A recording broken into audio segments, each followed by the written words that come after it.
My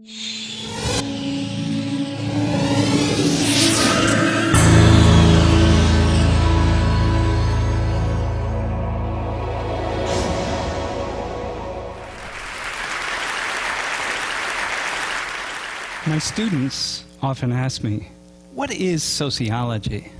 And I tell them it's the study of the way in which human beings are shaped by things that they don't see. And they say, so how can I be a sociologist? How can I understand those invisible forces? And I say, empathy. Start with empathy. It all begins with empathy. Take yourself out of your shoes, put yourself into the shoes of another person. Here, I'll give you an example. So I imagine my life if 100 years ago China had been the most powerful nation in the world and they came to the United States in search of coal. And they found it, and in fact they found lots of it right here. And pretty soon they began shipping that coal ton by ton, rail car by rail car, boatload by boatload, back to China and elsewhere around the world. And they got fabulously wealthy in doing so. And they built beautiful cities, all powered on that coal. And back here in the United States, we saw economic despair, deprivation. This is what I saw. I saw people struggling to get by, not knowing what was what and what was next. And then I asked myself the question. I say, how is it possible that we can be so poor here in the United States? Because the coal is such a wealthy resource, it's so much money. And I realized because the Chinese ingratiated themselves with a small ruling class here in the United States who stole all of that money and all of that wealth for themselves. And the rest of us, the vast majority of us, struggle to get by. And the Chinese gave this small ruling elite loads of military weapons and sophisticated technology in order to ensure that people like me would not speak out against this relationship. Does this sound familiar? And they did things like train Americans to help protect the coal. And everywhere were symbols of the Chinese. Everywhere, a constant reminder. And back in China, what do they say in China? Nothing. They don't talk about us. They don't talk about the coal. If you ask them, they'll say, well, you know, the coal, we need the coal. I mean, come on. I'm not going to turn down my thermostat. You can't expect that. And so I get angry and I get pissed, as do lots of average people, and we fight back. And it gets really ugly. And the Chinese respond in a very ugly way. And before we know it, they've sent in the tanks, and they send in the troops. And lots of people are dying. And it's a very, very difficult situation. Can you imagine what you would feel if you were in my shoes? Can you imagine walking out of this building and seeing a tank sitting out there, or a truck full of soldiers?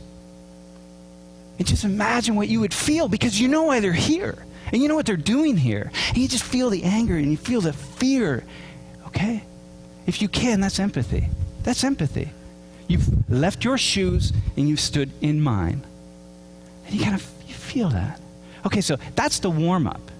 That's the warm-up. Now we're going to have the real radical experiment. And so for the remainder of my talk, what I want you to do is put yourselves in the shoes of an ordinary Arab Muslim living in the Middle East, in particular in Iraq. Okay? And so to help you, perhaps you're a member of this middle-class family in Baghdad, and what you want is the best for your kids. You want your kids to have a better life. And you watch the news, you pay attention, you read the newspaper, you go down to the coffee shop with your friends, and you read the newspapers from around the world, and sometimes you even watch satellite, CNN, from the United States, so you have a sense of what the Americans are thinking. But really, you just want a better life for yourself. That's what you want. You're Arab Muslim living in Iraq. You want a better life for yourself. So here, let me help you. Let me help you with some things that you might be thinking. Number one, this incursion into your land, these past 20 years and before, the reason anyone's interested in your land, in particular the United States, it's oil. Come on, it's all about oil. You know that. Everybody knows that. People here back in the United States know it's about oil. right? It's because somebody else has a design for your resource. It's your resource. It's not somebody else's, right? It's your land. It's your resource. Somebody else has a design for it. And you know why they have a design? You know why they have their eyes set on it? Because they have an entire economic system that's dependent on that oil. Foreign oil. Oil from other parts of the world that they don't own. And what else do you think about these people? Well, the Americans, they're rich. Come on, they live in big houses. They have big cars. They all have blonde hair, blue eyes. They're happy. You think that. It's not true, of course, but that's the media impression. That's like what you get. And they have big cities. And the cities are all dependent on oil. And back home, what do you see? Poverty, despair, struggle. Look, you don't live in a wealthy country. I mean, this is Iraq. You don't live in, this is what you see. You see people struggling to get by. I mean, it's not easy. You see a lot of poverty, and you feel something about this. These people have designs for your resource, and this is what you see. Something else you see that you talk about. Americans don't talk about this, but you do. There's this thing, this militarization of the world, and it's centered right in the United States.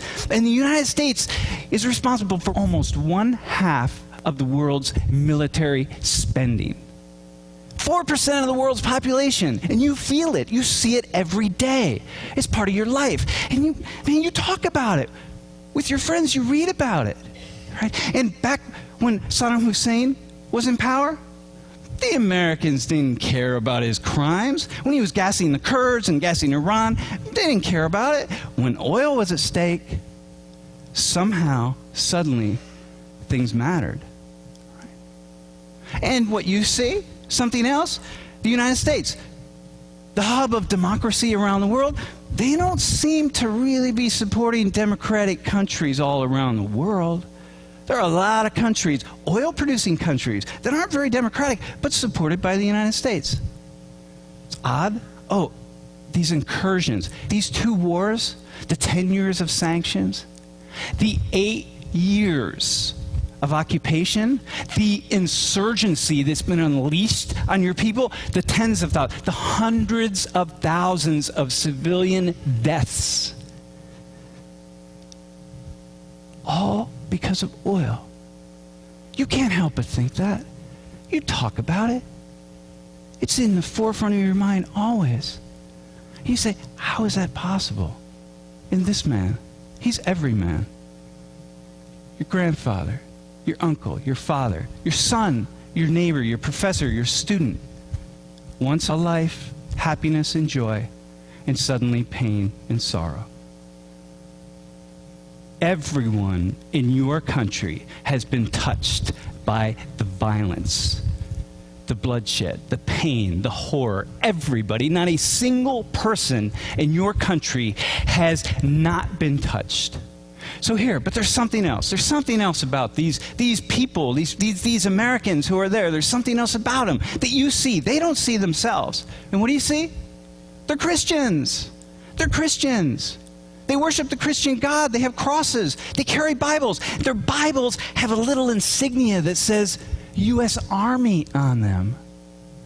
And they're leaders. They're leaders. Before they send their sons and daughters off to war in your country, and you know the reason, before they send them off, they go to a Christian church and they pray to their Christian God and they ask for protection and guidance from that God. Why?